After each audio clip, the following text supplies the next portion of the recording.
आज हम एक ऐसी घटना की गहराई में उतरेंगे जो दक्षिण एशिया के भू राजनीतिक परिदृश्य को हिला रही है। अफगान तालिबान का पाकिस्तान पर हमला ये केवल एक सीमा विवाद नहीं है, बल्कि इतिहास की जड़ों में जुड़ी एक जटिल कहानी है। ये संघर्ष दुर्लभ रेखा यानी कि डोरंड लाइन पर सिमटा नहीं, बल्कि पश्तूनों की साझा पहचान, धार्मिक कट्टरता और क्षेत्रीय शक्तियों की साजिश से बना हुआ है। किसी भी महान संघर्ष की शुरुआत हमेशा एक शांतिपूर्ण बीज से होती है, जो धीरे धीरे विषैला वृक्ष बन जाता है। अफगान तालिबान का उदय और पाकिस्तान पर उनके हमलों की जड़ें 20वीं सदी के अंत में हैं। कल्पना कीजिए 1979 का वो दौर जब सोवियत संघ ने अफगानिस्तान पर आक्रमण किया। लाखों अफगान शरणार्थी पाकिस्तान की ओर भागे। पाकिस्तान अमेरिका के साथ मिलकर मुजाहिदीन को हथियार और प्रशिक्षण देता रहा, लेकिन यही मुजाहिदीन बाद में तालिबान के रूप में उभरे। 1990 के दशक में तालिबान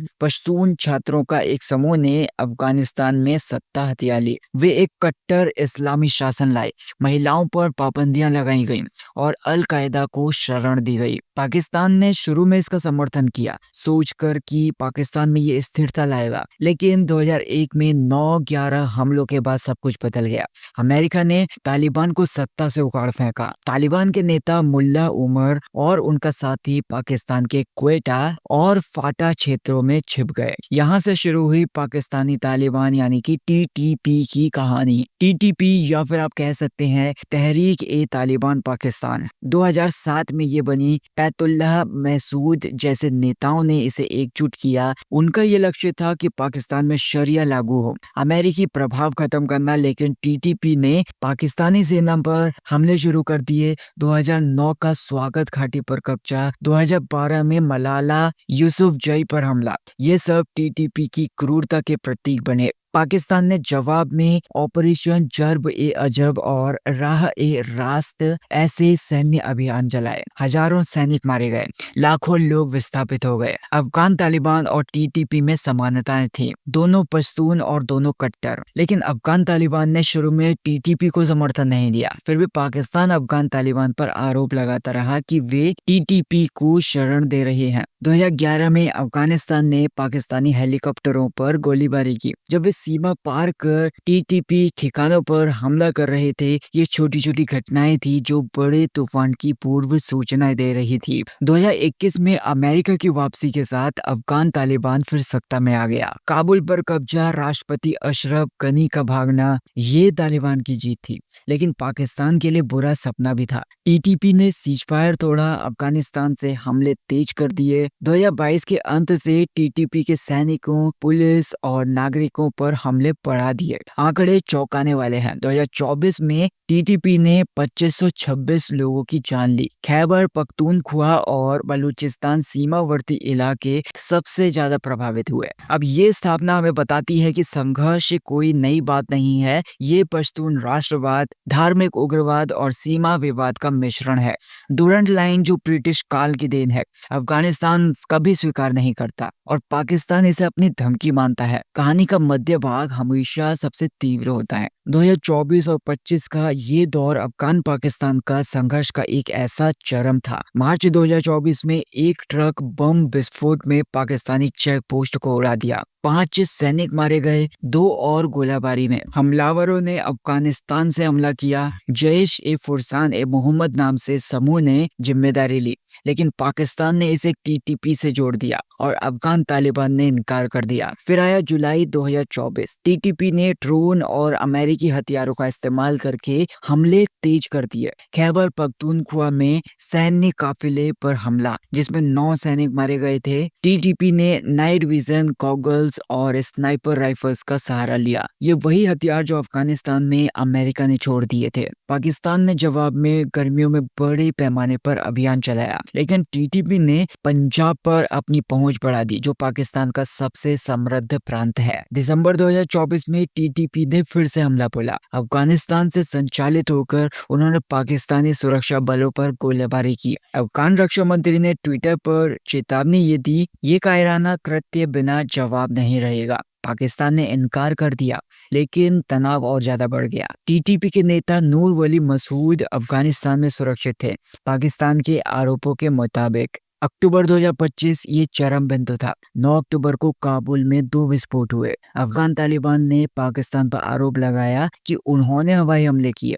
पट्टिका प्रांत में भी हमले। पाकिस्तानी सुरक्षा अधिकारी ने ये कहा कि ये टीटीपी नेता मसूद के वाहन पर निशाना था। हालांकि महसूद बच गया, लेकिन तालिबान ने इसे अभूतपूर्व उल्लंघन कहा। उसी टाइम पर तालिबान विदेश मंत्री आमिर खान मुत्तकी भारत की यात्रा पर थे। पहली बार 2021 के बाद पाकिस्तान ने इसे भारत की साजिश बताया, जबकि भारत ने इनकार कर दिया। 10 अक्टूबर को पाकिस्तान ने प्रतिशोधी कार्रवाई की, लेकिन तालिबान ने जवाब दिया।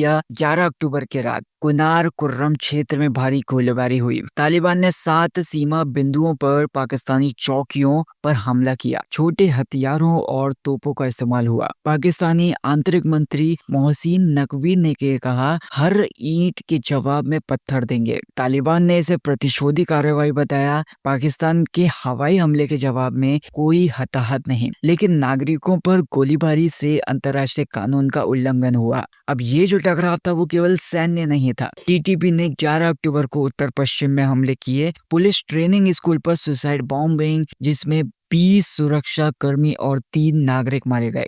टीटीपी ने जिम्मेदारी ली। पाकिस्तान अब दुनिया का दूसरा सबसे प्रभावित आतंकवाद देश बन चुका था। एक्सपर्ट्स ये कहते हैं कि अफगान तालिबान की शरण ने भारत, ईरान और रूस जैसे देश अब अफगानिस्तान से नजदीकी बढ़ा रहे, जबकि पाकिस्तान अलग थलग पड़ा था। अब ये जो टकराव था वो हमें दिखाता है कि कैसे छोटे विवाद बड़े युद्ध में बदल सकते हैं। अफगान तालिबान ने डुरंड लाइन को काल्पनिक कहा, लेकिन पाकिस्तान ने इसे संप्रभुता का सवाल बनाया। अफगान तालिबान के पाकिस्तान पर हमलों का जो समाधान था वो अभी अधूरा है, लेकिन संकेत हमें मिल रहे हैं कि 12 अक्टूबर 2025 तक संघर्ष थम गया। तालिबान ने ये कहा कि उसकी सफल कार्रवाइयां समाप्त हो गई हैं, लेकिन चेतावनी दी अगली बार निर्णायक जवाब देंगे। पाकिस्तान ने अपनी सुरक्षा को बढ़ा दिया, लेकिन कोई भी हवाई हमलों की पुष्टि नहीं की।